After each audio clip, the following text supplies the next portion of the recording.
জোনবিল মেলাৰ তীব্ৰ প্ৰস্তুতি। মৰিগাঁৱত অনুষ্ঠিত হয় জোনবিল মেলা আৰু 16, 17, 18 তাৰিখত অনুষ্ঠিত হ'ব জোনবিল মেলাৰ। উক্ত মেলা উপলক্ষে মৰিগাঁও জোনবিল বাকৰিত চলিছে তীব্ৰ প্ৰস্তুতি আৰু লক্ষ লক্ষ লোক আহি উপস্থিত হ'ব। লোকে লোকাৰণ্য হৈ পৰিব। আমাৰ মাজত জোনবিল মেলাৰ সম্পাদক যোৰ সিং বৰদলৈ আছে। মন্তব্য ল'বৰ কাৰণে চেষ্টা কৰিম কি কয় এই সন্দৰ্ভত। বিভিন্ন প্ৰান্তৰ পৰা আহিব। পাহাৰৰ মামা মামীসকল আহি উপস্থিত হ'ব। ভৈৰামৰ যি সুবাস ল'বলৈ উপস্থিত হ'ব। মন্তব্য ল'ব চেষ্টা কৰিম যোৰ সিং বৰদলৈ। জোনবিল মেলা বাকৰি যোৰ সিং বৰদলৈৰ মন্তব্য ল'ব চেষ্টা কৰিম কি কয়। জানুৱাৰী মাহৰ 16, 17 তাৰিখে আমাৰ পৰম্পৰাগত জোনবিল মেলা অনুষ্ঠিত হ'ব আৰু 16 তাৰিখে আমাৰ এইবাৰ বিশেষ কাৰ্যসূচী হ'ল।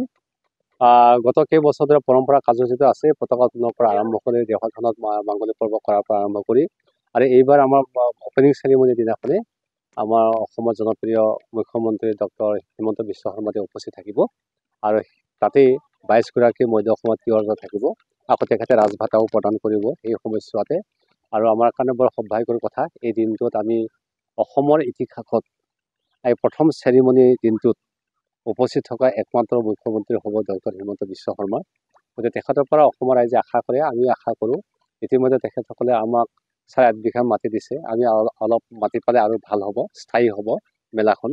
তাৰ লগতে আমি কৰ্পাছ ফাণ্ড আৰু লগতে যিহেতু জোনবিল মেলা সমিতি আৰ্থিক অৱস্থা বেয়া আৰু লগতে আমাৰ ৰজাসকলৰ ৰাজভাতাটো অলপ বৃদ্ধি কৰিব লাগে আৰু অসমৰ গোটেই ৰাইজেই বিচাৰিছোঁ যে জোনবিল মেলাৰ সময়ত তিৱাসকলৰ বাবে এদিন চৰকাৰী বন্ধ ঘোষণা কৰাৰ ক্ষেত্ৰত আপোনালোকে আবেদন কৰক। সেই কথাষাৰ আমি তেখেতক অৱগত কৰিম। এনেধৰণে কাৰ্যসূচী থাকিব আৰু লগতে সাংস্কৃতিক অনুষ্ঠানবিলাকো থাকিব। আৰু পিছদিনাখন আমাৰ বিখ্যাত বিনিময় প্ৰথা সম্পাদিত হ'ব। পাহাৰ ভৈয়ামত 5:30 বজাৰ পৰা 8 বজালৈকে থাকিব। যি সময়ছোৱাত কোনো ধৰণৰ মুদ্ৰা প্ৰচলন হয় এই সম্পৰ্কে আপোনালোকে জানে। আৰু এইবাৰ পাহাৰৰ পৰা 61খন গাঁও নামি আহিব কাৰ্বি আংলঙৰ পৰা আৰু মেঘালয়ৰ পৰা 25ৰ পৰা 30খন গাঁও নামি আহিব। ইতিমধ্যে তেখেতসকলৰ লগত যি আমাৰ সামাজিক যিটো পৰম্পৰা খবৰ দিয়া সেইটো সম্পূৰ্ণ হৈ গৈছে আৰু সকলো ফালৰ পৰা ৰাইজে সহায় সহযোগিতা আগবঢ়াইছে। আৰু ইয়াতে জোনবিল সাংস্কৃতিক উৎসৱ এটা আমি আয়োজন কৰিছোঁ 17 তাৰিখে আৰু সেই বিভিন্ন ধৰণৰ জনগোষ্ঠীৰ সাংস্কৃতিক নৃত্যবিলাক আমি প্ৰদৰ্শন কৰিম এনেধৰণৰ। গতিকে আমাক সুন্দৰভাৱে চলিব। ইতিমধ্যে আমাৰ 20% কাম বাকী আছে, বাকী 80% কাম প্ৰায় সম্পূৰ্ণ হৈ গৈছে আমাৰ। পাহাৰৰ মামা মামীসকল কিমান তাৰিখত আহি জোনবিলত হয়, তেখেতসকলে 16 তাৰিখে আহিব। 16 তাৰিখে ৰাতিপুৱা ভাগৰ পৰা তেখেতসকলে আহি থাকিব। পাহাৰৰ আমাৰ তিৱা ভাইসকল, কাৰ্বি ভাইসকল, খাচী ভাইসকল তেখেতসকলে আহিব। আৰু আজিও আমাৰ এটা পৰম্পৰা গ'ল, গোভা ৰজাৰ পৰম্পৰা, এটা সুন্দৰ পৰম্পৰা এটা গ'ল। আমাৰ ঠাকুৰদবা বাগদুৰি বিলত গোভা ৰজাও আজি ভোজ খায়। সেই ভোজটো ইতিমধ্যে আমি খাই আহিলোঁ সুন্দৰভাৱে। আৰু সেই বিলখনক বৰপলা আৰু হাওলাভেটি গাঁৱে সুৰক্ষা দিয়ে। এনেধৰণৰ আমাৰ পৰম্পৰাবিলাক চলি আহি আছে আৰু ভাবিছোঁ, আশা ৰাখিছোঁ বিনিময় প্ৰথাৰ সন্দৰ্ভত কি ক'ব? বিনিময় প্ৰথাটো এটা পৰম্পৰা আৰু এই বিনিময় প্ৰথাটো যথেষ্ট এটা তাৎপৰ্য আছে। কাৰণ বিনিময় আমি ফলত যিবিলাক চিৰা পিঠা, পাহাৰৰ যিবিলাক আমি খৰিচা টেঙাকে আদি কৰি আমি এইবিলাক বিনিময় কৰোঁ। আৰু আমাৰ এটা একচুৱেলি পৰম্পৰা আছে, এতিয়াও আমি সেইটো পালন কৰোঁ। গোভা ৰজা ঘৰটো সেইটো পালন কৰিব। নোৱান পূজাৰ ক্ষেত্ৰত জোনবিলৰ মাছ লাগিব আৰু পাহাৰৰ পৰা লৈ অহা খৰিচা টেঙা এটি বিনিময় কৰিলেহে আমাৰ ইষ্ট দেৱতা সন্তুষ্ট হয় বুলি ভাবোঁ আমি। নোৱান পূজা কৰিলে গতিকে তাৎপৰ্য আছে। আৰু এইটো হৈছে এই বস্তুটোৱে এই জোনবিল মেলাৰ বিনিময় প্ৰথাৰ লগত তিৱাসকলে এটা ফেট জড়িত হৈ আছে। এতিয়া সেই ফেটবিলাকে হৈছে নোৱান পূজা এনেধৰণৰ আমাৰ সুন্দৰ পৰিচালিত হ'ব বুলি আশা ৰাখিছোঁ। ধন্যবাদ। এনেধৰণৰ মন্তব্য আগবঢ়াইছে যোৰ সিং বৰদলৈ, সম্পাদক জোনবিল মেলাৰ। বিশ্ববিখ্যাত জোনবিল মেলাস্থলীলৈ বিভিন্ন প্ৰান্তৰ পৰা লোক আহিব, জনসমুদ্ৰত পৰিণত হ'ব। আমি পৰিৱেশ দেখাবৰ কাৰণে চেষ্টা কৰিম। যি প্ৰস্তুতি পৰিৱেশ দেখাবৰ কাৰণে চেষ্টা কৰিম। এয়াই হৈছে পৰিৱেশ, জোনবিল বাকৰি পৰিৱেশ। এনেধৰণে তীব্ৰ গতিত চলিছে প্ৰস্তুতি।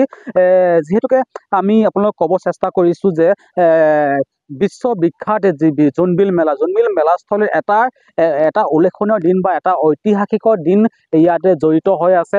বিনিময় প্ৰথা। বিনিময় প্ৰথাৰত এঘণ্টাৰ কাৰণে মৰিগাঁৱত অচল হৈ পৰিব, মুদ্ৰা প্ৰচলন অচল হৈ পৰিব।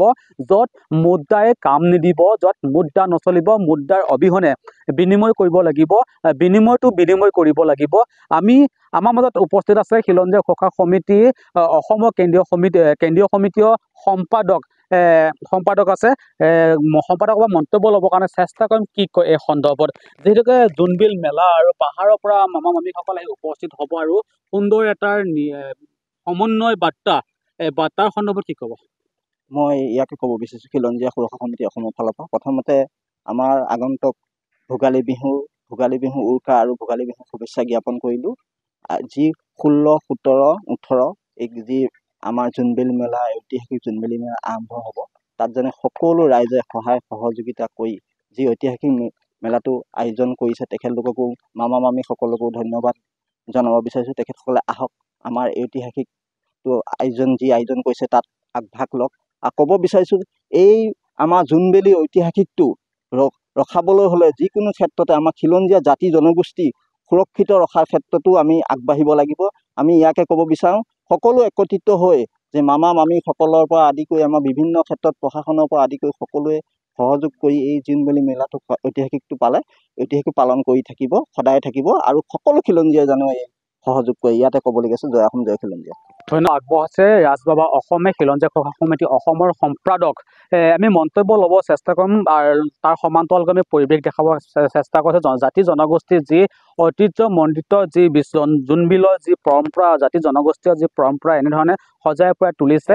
16 তাৰিখে আহি মুখ্যমন্ত্ৰী উপস্থিত হ'ব আৰু মুখ্যমন্ত্ৰী মহোদয়ে শুভৰ উদ্বোধন কৰিব চেৰিমনি। গতিকে আমি বিভিন্ন প্ৰান্তলৈ যাম, পৰিৱেশ ল'ম, এনেধৰণে চাই থাকিব এনি ভাৰত 24।